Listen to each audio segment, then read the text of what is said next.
situation que nous connaissons actuellement sur les marchés actions nous fait penser à ce qu'on appelait dans le passé la hausse de misère. On investit en bourse faute de mieux. Les marchés actions mentent sans logique économique réelle. Ce fut le cas entre 1940 et 1945, en période de guerre, dans un contexte déprimé, les marchés actions se sont appréciés.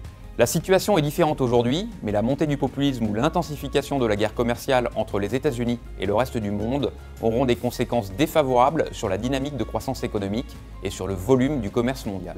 Dans cette configuration, les marchés actions progressent car il n'y a rien à faire d'autre et qu'il n'y a pas d'alternative en dépit de toute logique économique. Depuis le début de l'année, le MSCI World progresse de 13% en dollars, alors que les prévisions de croissance de l'économie mondiale sont révisées à la baisse tous les 3 mois. Les attentes de croissance du PIB pour la fin de l'année sont de 3,3% alors qu'elles étaient proches de 3,8% en début d'année. La logique économique voudrait qu'il y ait une corrélation entre les marchés actions et les perspectives de croissance de l'économie. Ce n'est pas le cas aujourd'hui. Alors pourquoi cette incohérence? Quelles sont les alternatives aux marchés actions pour un investisseur? Faisons un rapide tour d'horizon du rendement délivré par les différentes classes d'actifs, ce qu'on appelle le carry. Les taux actuariels obtenus sur les marchés obligataires, toutes échéances confondues, sont proches de zéro en Europe, voire négatifs dans certains pays. Quel intérêt peut avoir un investisseur privé à placer des capitaux pendant une période de 10 ans sur de l'emprunt allemand et obtenir un rendement négatif tous les ans? Aux États-Unis, les taux sont proches de 2%, mais pour un investisseur européen, il y a un risque de change et les fluctuations peuvent être fortes sur les devises. Nous pouvons en conclure que le couple rendement-risque de cette classe d'actifs est défavorable.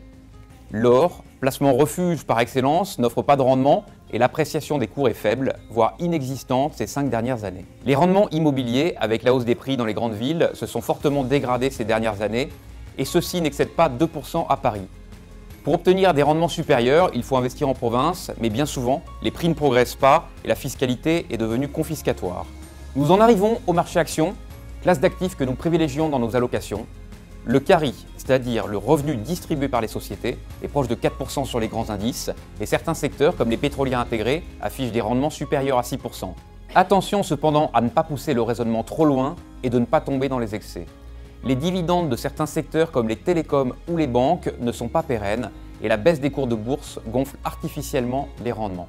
Néanmoins, quelle classe d'actifs délivre des rendements aussi élevés actuellement? Le taux de distribution des bénéfices des entreprises européennes est de 60%.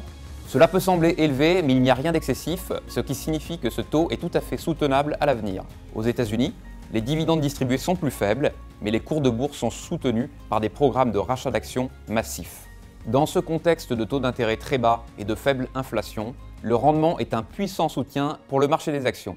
À très bientôt pour un nouveau point Horizon Marché.